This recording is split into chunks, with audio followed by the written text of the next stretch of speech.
Welcome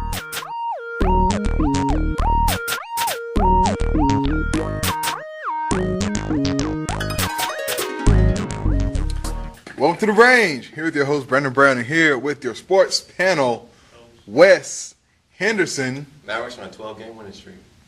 13. The Honorable Chris Gallen. What the hell are you talking? J.B. Brown. My boys will stop that streak. Cleveland Spears. It was just the Timberwolves. And she likes to refer to herself as, what's that woman's name? Aaron Andrews' replacement, Rachel Lindley. The Mavs will keep on the streak, I agree. That's right. And started off, Rachel. The Timberwolves. University of North Texas is going to NCAA Tournament for the first time in a while. I don't know if anybody really knows this. I went to UNT for 2 years. It's a big liberal arts school. I don't know how it's a big music and art school, not big on the whole sports front, especially in football. Basketball's all right. I don't know how it's going to go down, being an NCAA tournament. Well, you do have something right, especially with UNT talking about football. They haven't had a relevant football team since Patrick Cobbs and Jamario Thomas were leading the nation in rushing back then. And as far as basketball, it's good to see them back. It's been since 2006 when they lost to Memphis in the second round of the tournament. But it's good for North Texas to get back into the tournament. They always have a few athletes that can pretty much jump out the gym and give anyone a good game. So congrats to UNT for making it to the tournament. Yeah, I definitely agree with you. It's a great achievement for North Texas to join the big dance. However, though, I'd hate to be like a Debbie Downer or anything, but I think that their tenure in the dance will be short-lived. It's very unfortunate because I probably project them as being like a 14 or 15 seed maybe in that area, and the numbers just don't match up, especially playing the number 2 or 3 seed in the first round. But it's great. It's a great win for them, and it's great to win their conference. And who knows, maybe they can make some noise in the tournament. Congratulations to you, North Texas. You was a school I did apply to, but then I did not apply to you because you had an application fee. But congratulations on your tournament berth. Hopefully our school can get a tournament berth as well, and congratulations to other schools that also earned a tournament berth over this weekend. Well, I think North Texas going into it, that's great because, I like the little schools, just getting in. Because, look, SFA last year getting in was pretty awesome. North Texas this year going in pretty awesome. I like that because the small schools do get a shot at beating, some of the big schools, although they have no shot. As Chris said, the other day, SFA had no shot last year, then North Texas definitely don't have a shot this year. Because they're going to go in, as Wes had said, 14, 15, even a 16 seed. There's no way that this team has, that team has a chance to win. Just be happy you got there because you never know how long that can come. Yes. And I want to give a congratulations to St. Mary's for knocking off Gonzaga. Not just knocking them off, they've been pretty handily. Knocked them off. And to all the other teams that made it to the tournament so far. All right. Sticking with basketball, we all like those teams that are always on those bubble teams. They turn out to be Cinderellas, but in this case, for the UConn men's basketball team, you had no bubble, and besides, that bubble was burst today by St. John's. You lose by 22 points in the first round of the Big East tournament. You think you can? You can't, and you won't. You will not be in the tournament. That is terrible. Jim Calhoun is a respected coach, but his team played like crap. St. John's, they were in their home gym, the Madison Square Garden, but still, that makes no excuse. You've beaten them 8 times in a row. Not now, not anymore. So, better luck next year.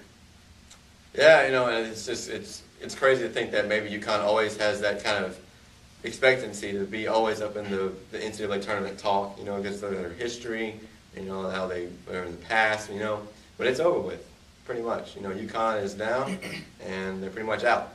Because in my opinion, because their losses, they had too many. You know, they lose at the wrong time in the first round of the Big East tournament. Their only shot of getting in the NCAA tournament was winning the Big East, pretty much, in my opinion. And now that's pretty much dead. So, yeah. It was a complete shock to me to see UConn lose, especially with St. John. So, I don't know. Really wouldn't expect it. It came out of left field. Well, you know me, I'm calling the upset. St. John's will win the Big East tournament. That's what I'm calling. Okay. You know, I just like. Okay. UConn, I'm sorry for you. This was your last chance. Now you can join North Carolina. And if my team doesn't do so well, my team might be joining y'all. So I'm very upset about that. At least LSU ain't there either. Dang. It was never I'll mentioned. give you that one, man. It was never mentioned that LSU had a good basketball team this year. So Stay your school. Damn. Okay, you know, UConn losing really didn't take me off guard because they've been hyping up this game all day on ESPN. And usually if your game gets hyped up a lot, the underdog tends to actually perform. You know, that's happened a lot. Has it not? You know, I mean, they were saying, hey, UConn needs to win. UConn has to win. St. John said, no, you don't have to win because we need to win too. So basically, I go ahead and give that one. That's not even an upset for me. It's a disappointment and a shocker, mainly because, you know, Jim Calhoun, I mean, I thought you had that team together at the end of the season. You thought everything was rolling, and all of a sudden it's not. Now you're going to, you know, unlike Carolina, you will make the NIT. Probably one of the first 4 teams in the NIT. But I don't think, I mean, it just happens that way. Sometimes, unlike Wes said, I don't think, you know, UConn had to win the Big East. I thought they at least had to make the semifinals just to make the NCAA tournament. Now they have no shot at it. If the selection committee puts them in, you know, that's just retarded. All right, well, I'm going to focus on kind of a different kind of topic. I'm going to go in sports in general. The University of Notre Dame, as we've been talking about for the past few weeks, has been possibly being considered into joining an expansion pack of the Big Ten Conference. And, you know, I think that this could be pretty big. And now, like earlier we discussed that, you know, Notre Dame does not want to be in it, hands down. They don't want to be joining the Pac-10 or the Big East or any other place.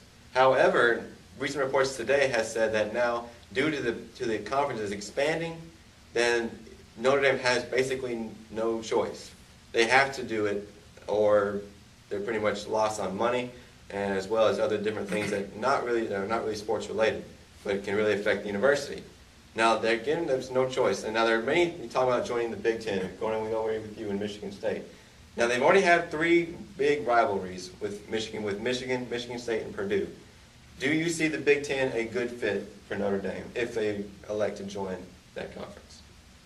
They're the only fit. That's the only place. Yeah, they play pretty much nothing but Big Ten teams. Yeah. So, I mean, In football. the reason I don't know why they've not been in there yet, but might as well, because if the Big Ten picks up another team, then Notre Dame's going to have no games. Yeah. Yeah, be that as it may, and then besides, Notre Dame's still going to get paid from the BCS regardless.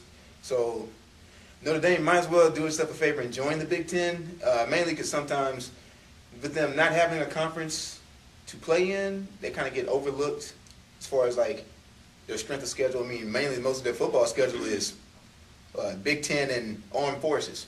I mean, you got Air Force and all them other teams. But the Big Ten is pretty much the perfect fit for Notre Dame. If they go to the Big East, it really wouldn't matter anyway. They'll just be playing Pittsburgh. So I feel like this decision is long overdue. I have no idea why they haven't decided to do this sooner. I don't think they're a good fit for the Big East. I think they're, I don't know. I just don't think it would work out. So I think it's good that they're thinking about going to the Big Ten.